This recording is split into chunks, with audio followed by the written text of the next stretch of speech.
સીતારામની.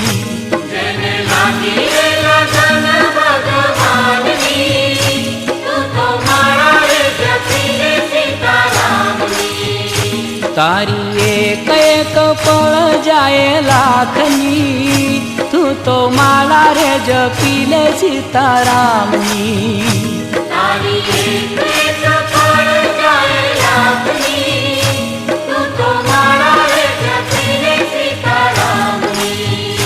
રાજા રંગીલો રણછોડ મારા ચિતડાનો ચોર,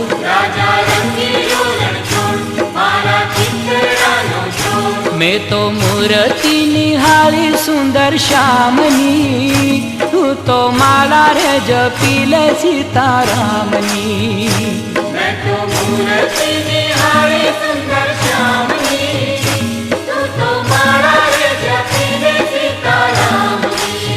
એ મનમાં લાગી તાલાવેલી આંખે આંસુડાની હેલી,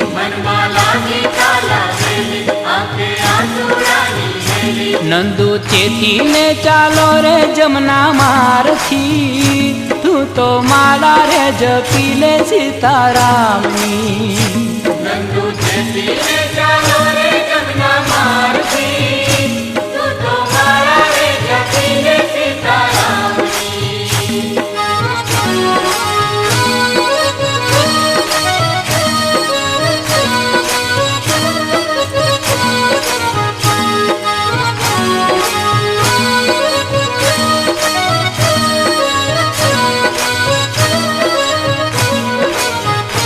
જેના મુખમાં રામનું નામ નથી, એવા દુર્જનનું અહીં કામ નથી. જેના મુખમાં રામનું નામ નથી, એવા દુર્જનનું અહીં કામ નથી. જેના મુખમાં રામનું નામ નથી, એવા દુર્જનનું અહીં કામ નથી.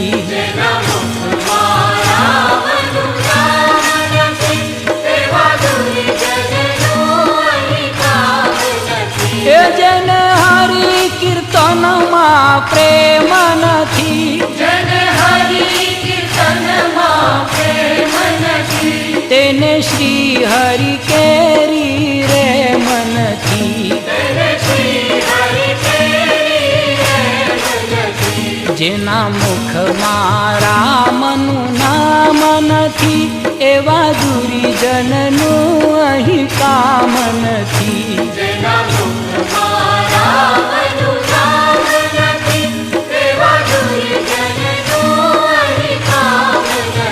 એ જેને સંત સેવામાં તાન નથી,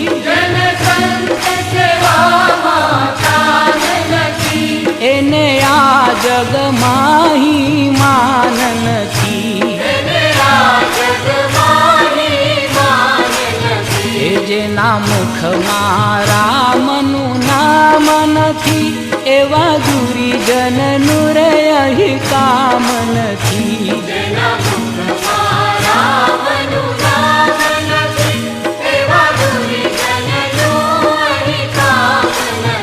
એ જેની સેવામાં શાલિગ્રામ નથી, તેને વૈકુંઠમાં વિશ્રામ નથી. જેના મુખમાં રામનું નામ નથી, એવા દુર્જનનું અહીં કામ નથી.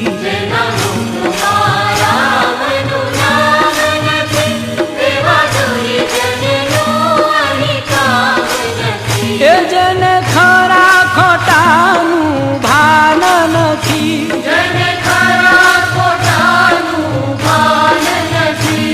તે સમજા ખરા પણ સાન નથી. જેના મુખમાં રામનું નામ નથી, એવા દુર્જનનું અહીં કામ નથી.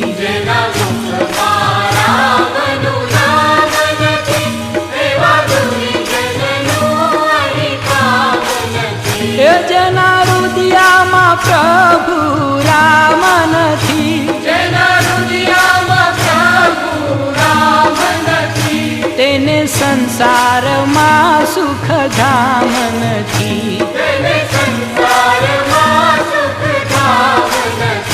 જેના મુખમાં રામનું નામ નથી એવા દુર્જનનું રહી કામ નથી.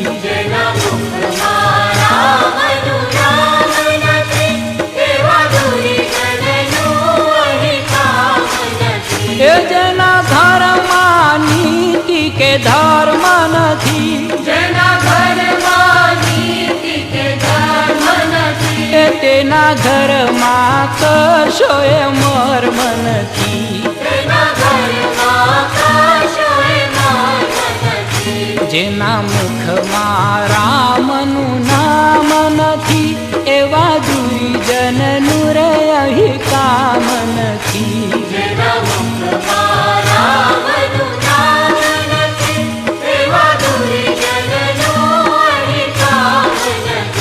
જેના મુખમાં સીતારામ નથી એનો મનુષ્ય તણો અવતાર નથી.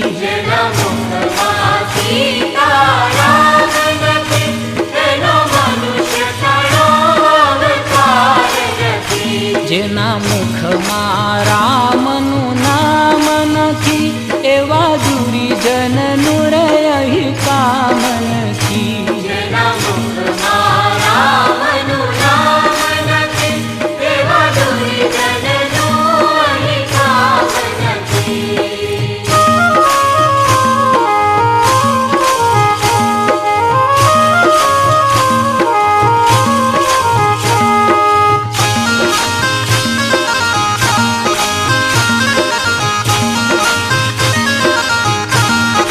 હારે તારે એક દિન જાવું પડશે,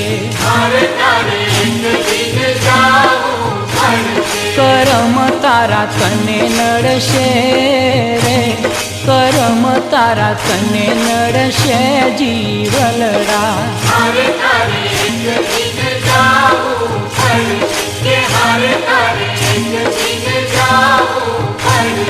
એ હારે તું તો બાંધી નથી કાંઈ જગતમાં લાયો. માયાએ તને ભરમાયો રે, માયાએ તને ભરમાયો જીવલડા.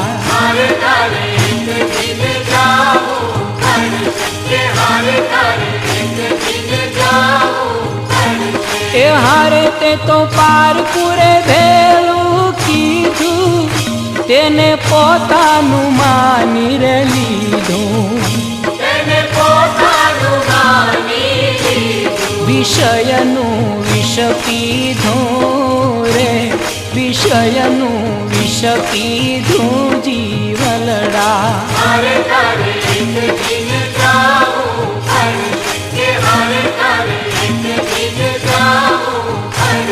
એ હારે તું તો ભૂલી ગયો ઘર તારું, તારી આગળ પાછળ અંધારું.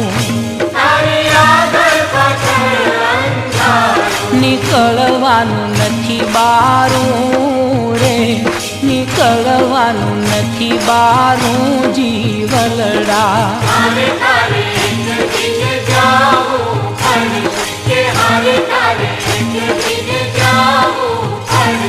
એ હારે માટે સમજીને સત્સંગ કરજે, તારા હું પદને દૂર કરજે.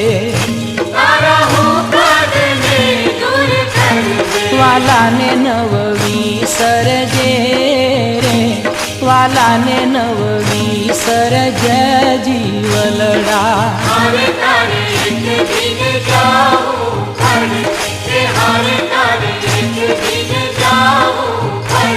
એ હારે તેમાં મંગળ તારું થાશે, તારા ઘટમાં ગોવિંદ જણાશે. મરણ તારું મટી જાશે રે, મરણ તારું મટી જાશે જીવલડા.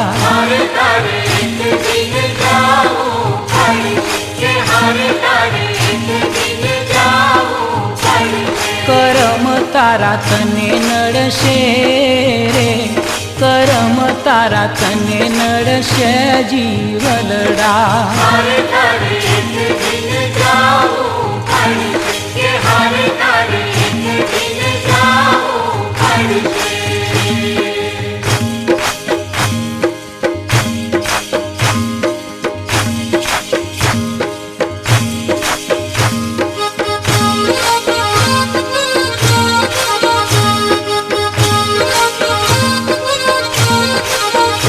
તાળી પાડીને રામ નામ બોલજો રે,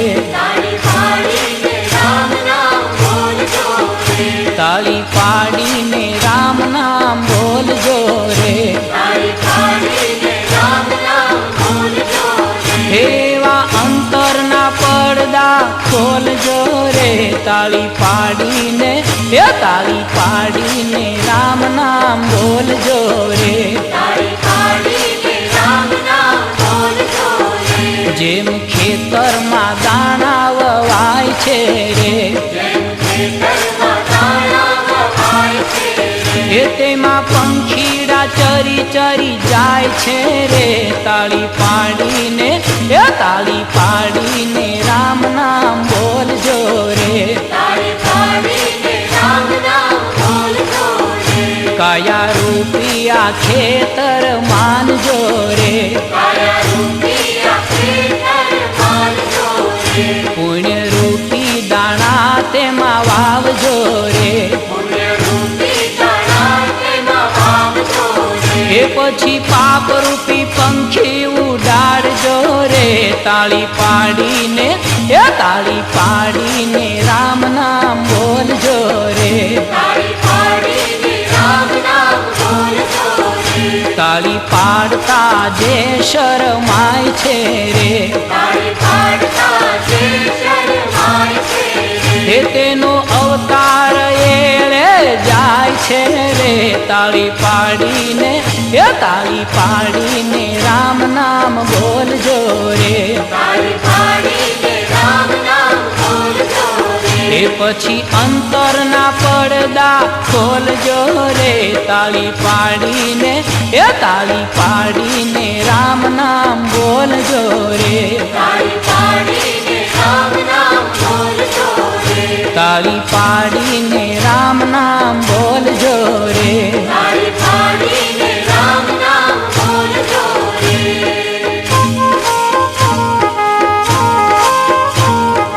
હારે જીવ જોઈ લે જાગી, હારે ઉઠ આળસ તો જીને અભાગી. હારે જીવ જોઈ લે જાગી, હારે જમ કરતા હા કોટા પડકારા. હારે માથે ગાજે છે મોતના નગારા. હારે જીવ જોઈ લે જાગી, હારે માંડપાનો તું જમવા ભાણું. હારે ત્યાં તો થઈ ગયો જમનું ચવાણું.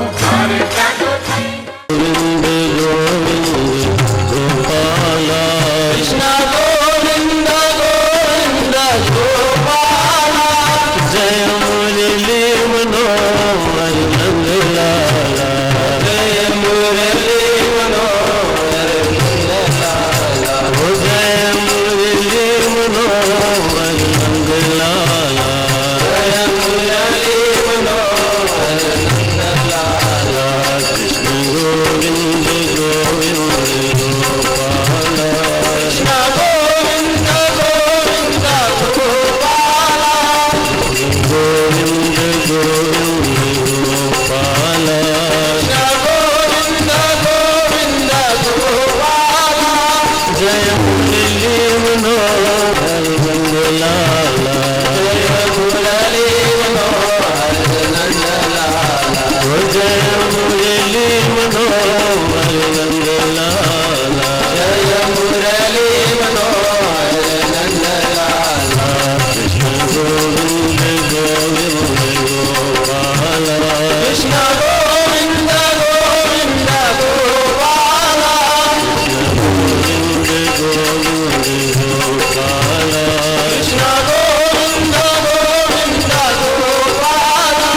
जय मुरली मनोहर नंदलाला, जय मुरली मनोहर नंदलाला, जय मुरली मनोहर नंदलाला, जय मुरली मनोहर नंदलाला, कृष्ण गोविंद गोविंद गोपाला, कृष्ण गोविंद गोविंद गोपाला, कृष्ण गोविंद गोविंद गोपाला, कृष्ण गोविंद गोविंद गोपाला, जय मुरली मनोहर नंदलाला, जय मुरली मनोहर नंदलाला, जय मुरली मनोहर नंदलाला, जय मुरली मनोहर नंदलाला, जय मुरली मनोहर नंदलाला,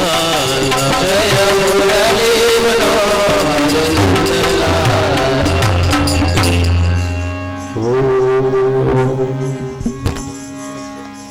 श्री कृष्ण राधा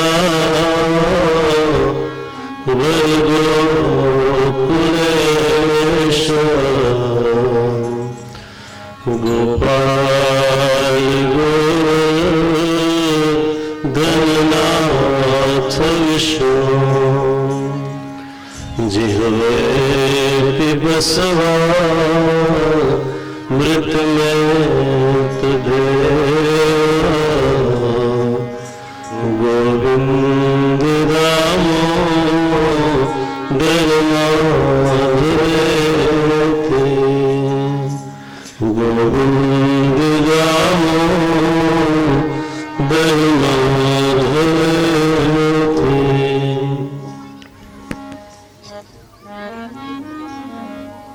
सच्चिदानंद रूपाय विश्वोत्पत्त्यादि हेतवे तापत्रय विनाशाय श्री कृष्णाय नमः। ભાગવતજીની શરૂઆત વંદનથી કરવામાં આવી છે. મનુષ્યનો દેહ મળે છે પ્રભુ પ્રાપ્તિ માટે. પરમાત્મા કૃષ્ણનું જો દર્શન કરવું હશે તો મનુષ્ય દેહ મેળવવો પડશે. 84 લાખ યોનિની અંદર ભટકતો જીવ કેટલાય પુણ્ય કર્મો થયા હશે ત્યારે એમને મનુષ્યનો દેહ મળ્યો છે. પશુ કી પનિયા બને નર કા કछु નહીં હોય, નર જો કરની કરે તો નર સે નારાયણ હોય. મનુષ્ય મંદિરની અંદર પ્રભુના દર્શન કરે તો એને ક્યાં શાંતિ છે? દર્શનના બે પ્રકારો બતાવવામાં આવ્યા છે, એક પરોક્ષ દર્શન અને એક અપરોક્ષ દર્શન. કોઈ મંદિરમાં કે કોઈ મૂર્તિની અંદર ભગવાન રહેલો છે એને પરોક્ષ દર્શન કહેવામાં આવે, પણ પરમાત્માની આ સૃષ્ટિની અંદર સચ્ચિદાનંદ રૂપાય સર્વોત્પત્ત્યાદિ હેતવે. આનંદ એ પ્રગટ સ્વરૂપ છે, આનંદ પ્રગટાવવાનો છે. દૂધની અંદર માખણ રહેલું છે પણ માખણ આપણને નજરે ચડતું નથી, પણ એ દૂધની અંદર છાશનું ટીપું પાડવામાં આવે, એનું દહીં જમાવવામાં આવે, પછી મંથન કરવામાં આવે અને એ વલોવામાં એ પછી જે પદાર્થ છૂટો પડે એને માખણ કહેવામાં આવે. દૂધમાં જેમ માખણનો અનુભવ થતો નથી એમ ઈશ્વર સર્વત્ર છે છતાંય આપણને અનુભવ થતો નથી. એ અનુભવ કરવાનું સાધન છે ભાગવત શાસ્ત્ર. વ્યાસ એમ કહે છે જે મારા ભાગવતનો આધાર લેશે, જે મારા ભાગવતજીના આધારે આવશે એમને મર્યા પછી મુક્તિ તો ઠીક, પણ જીવતા જ તે મુક્ત થઈ જશે. વેદ ત્યાગ કરવાનું કહે, શાસ્ત્ર સર્વ છોડવાનું કહે. કામ છોડો, ક્રોધ છોડો, લોભ છોડો, મોહ છોડો. પણ હવે આપણે પાન મસાલા કે સોપારી પાન તમાકુ છોડી નથી શકતા. એ કામ કે ક્રોધ ક્યાંથી છોડી શકવાના હતા? એ ઘર કેવી રીતે છોડે, એ સંસાર કેવી રીતે છોડે? બધું છોડી અને સર્વસ્વનો ત્યાગ કરીને ઈશ્વર પાછળ પડો, આમ વેદ કહે છે. વેદનું તાત્પર્ય છે કે સર્વ છોડો. પણ વ્યાસને બરાબર ન લાગ્યું. વેદના 4 વિભાગ કર્યા છે.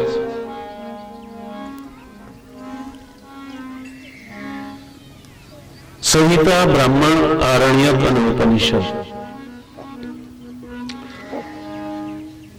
વેદો સમાપ્તિ ઉપનિષદની અંદર થાય છે, એટલે એને વેદાંત પણ કહેવામાં આવે છે. પણ વેદાંતનો અધિકાર સર્વને નથી. બંગલામાં રહી વિલાસી જીવન ગાળનારને વેદ ભણવાનો અધિકાર નથી. વેદ તો કોણ ભણી શકે જે સાદું અને સરળ જીવન જીવે અને